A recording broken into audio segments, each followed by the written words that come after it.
Oh, there was a nice breeze blowing through. Little did I know when I started the keyboard strip down and reassemble on the S-50 that it would be over 6 hours of video. I thought it was actually up to 6 hours, but I've gone back and looked at the video that's been shot. It's actually over 6 hours of video has been shot, which probably means it's taken me more than 6 hours to do this exercise in total, because obviously shooting video is just part of the exercise. So I've never really clocked how much time that exercise, that piece takes, but if anybody ever asks me to quote for it, I know it's going to be 8 hours work. Anyway, this is the final pass. We're on the home stretch. In this episode, or this part of the restoration, we're going to put the double-sided sticky tape and the buffer, I don't know what else to call it, back onto the keyboard, which I stripped off earlier in the in this, I think it was in part 5, we stripped off all the sort of residue. So that's all got to go back. Obviously the keys have got to go back on the keyboard, and then we've got to put the plastic locking strips back on, and then respring all the keys, which I think actually finishes the keyboard reassembly. Then of course it does the damn thing work. So we'll find that out in the next part when we start to plug things back together to test them. But for this bit, this is the reassembly.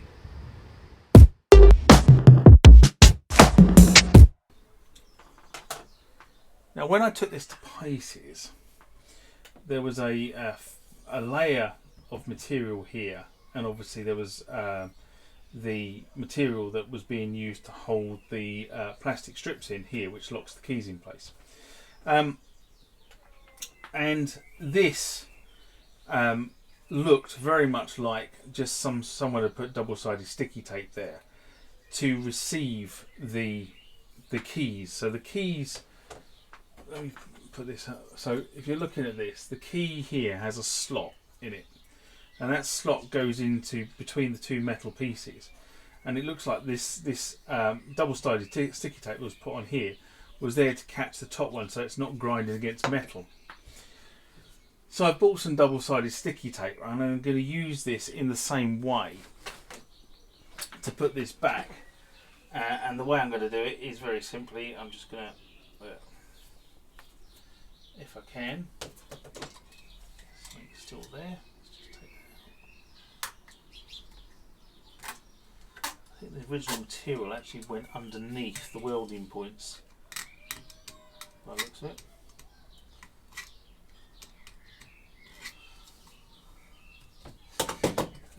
So all I'm going to do is I'm going to stick this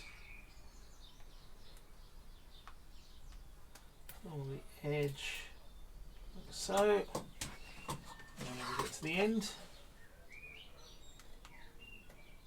I'm just going to trim it off with a craft knife. There you go.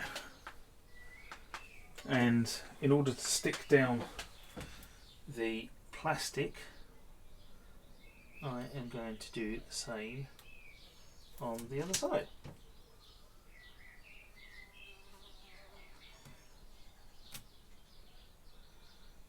Right, not quite like so. Put a line into the corner, craft knife, cut it off. And then when we get to the corner, what I'm going to do is I'm going to push it right into the corner with the craft knife, like so, and just cut it with a craft knife. And I'm doing both of those at the same time because when I get the keys in, obviously it's going to be a little bit more difficult. So I'm hoping that you could see that piece there. Now you can't see it on that camera, so I probably won't show that camera. I'll do it again on the next piece, which will be, let's do it on this piece because you're getting on both cameras in. So what I'm going to do here is I'm going to take this into the corner, and I'm going to give it a bit too much so I can follow the line of the original double-sided sticky tape, like so. Push it into the corner and put the line into the other corner, like so. And then in the corner There's a craft knife.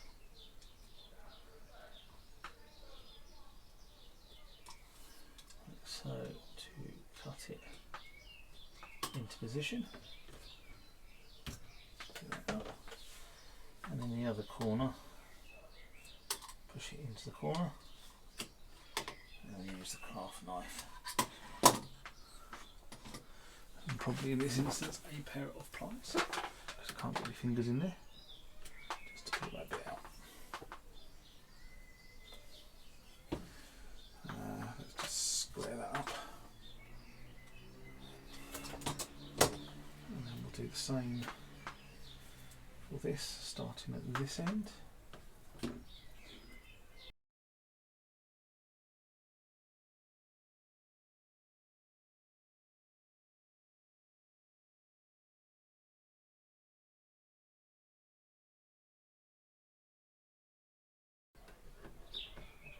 End of the pliers here just to get into the corners. Right, so that's the tape, double-sided sticky tape for sticking the plastic locks back in, and that's the plastic, there's double-sided sticky tape for the keys to recess onto. So I'm now going to repeat that all the way up here to allow us to put the keys in. Remember, like, comment, subscribe to the channel.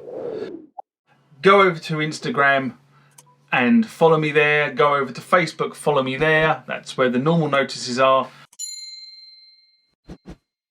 And consider becoming a Patreon.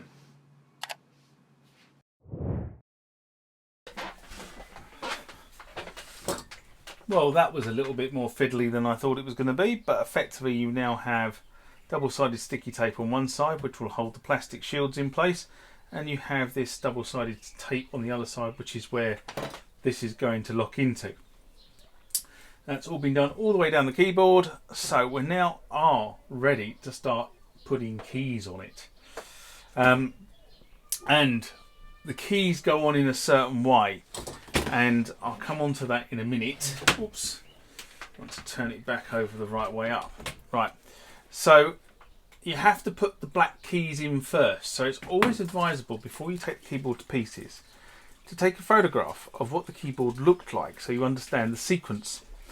Now I have done that. I have the key. I have the picture on my phone, which is what I'm going to use to reconstruct the keyboard. Where is it? So there's the keyboard reconstruction. I'm going to put that there, just expand it a bit. The end key is the end key, which is this one, which goes in over here, and it goes in across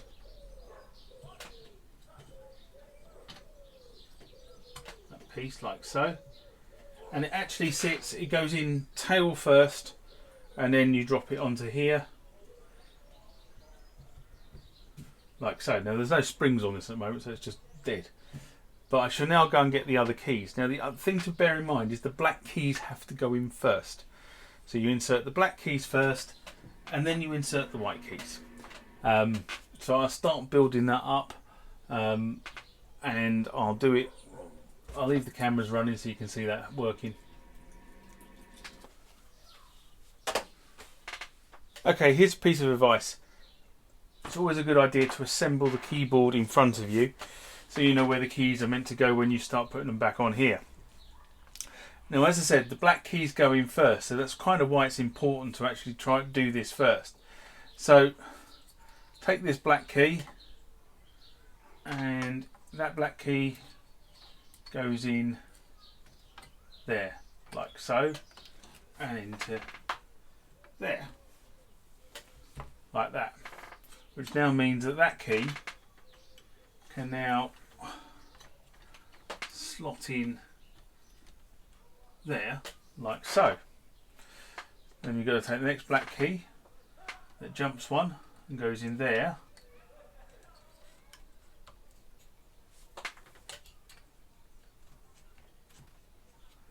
like so, and so on. I'm going to carry on doing this. I'm not going to speak but you'll see how to do this.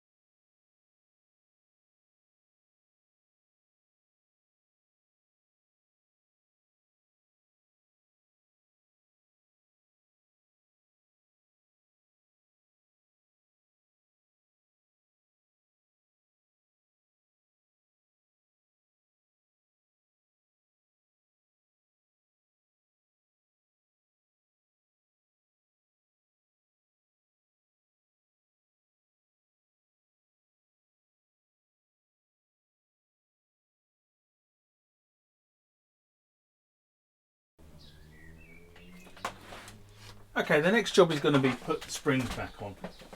And that then tensions the keyboard, so there's no tension there. Now there's tension when you put the springs back on.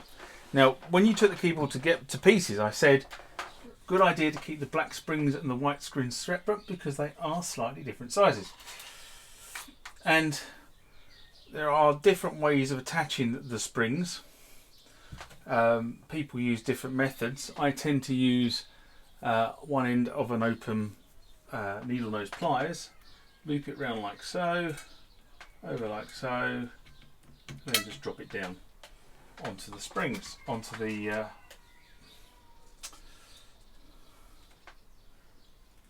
hook, like so.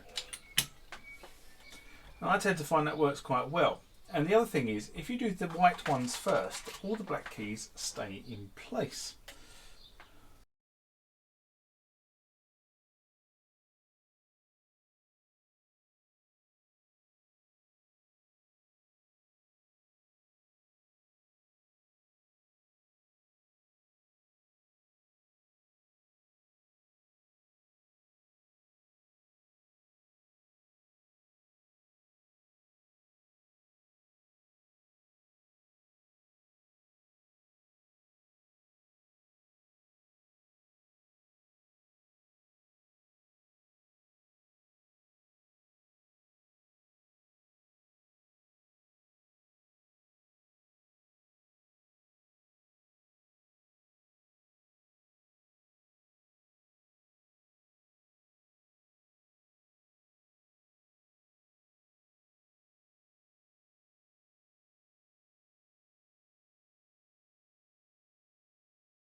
There you have it.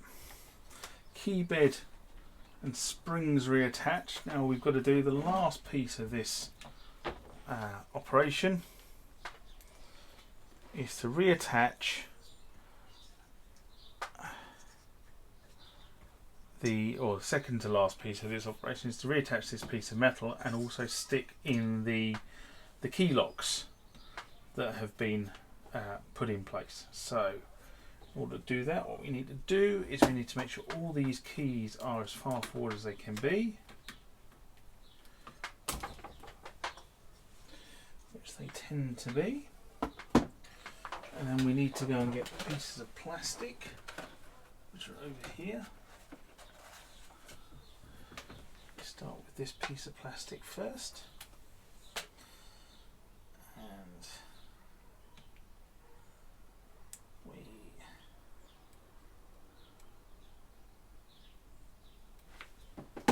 peel off the backing of the double-sided sticky tape. And we get the piece of plastic and we put the piece of plastic right up against the keys, like so, and we glue it into place.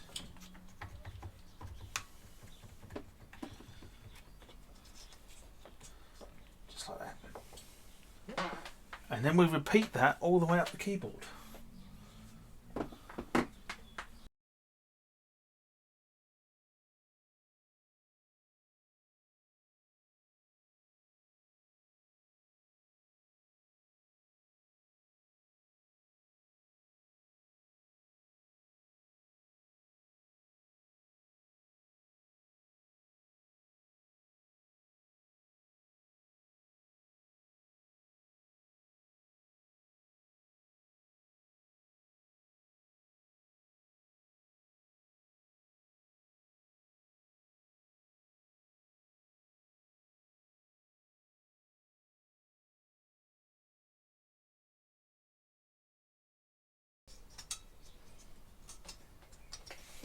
That's that bit.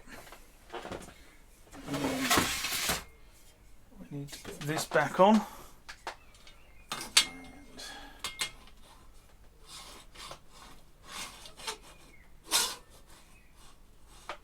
Round, just that way round.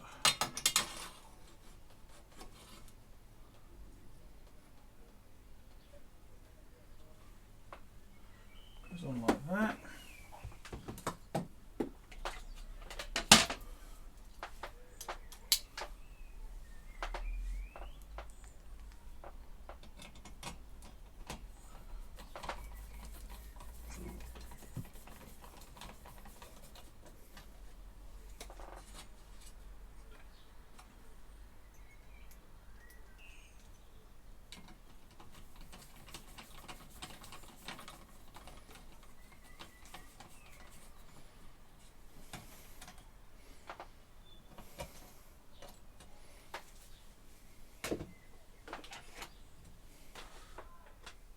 Well, that kind of takes me as far as I want to go this evening in terms of the keyboard bed rebuild. So as you can see, the unit is now rebuilt. All the springs are on. Hopefully the repairs to the tracks has done its biz, although I am suspect that the other tracks are going to go, because there looks to be quite a lot of damage on the tracks themselves. So hopefully that is, I will be able to pick a spare up at some point in the future. But at the moment, that's as good as it's going to get on that particular board. Keys are all cleaned. And put back together, although it's already getting dust. That's just general workshop stuff. So that is the keyboard key bed rebuilt. Catch up for the next piece, which is probably going to be putting this back in the S-50 and doing a test to see if the work we've done so far actually has worked, or whether we failed miserably. Live long and prosper. I'll see you next time. Bye bye.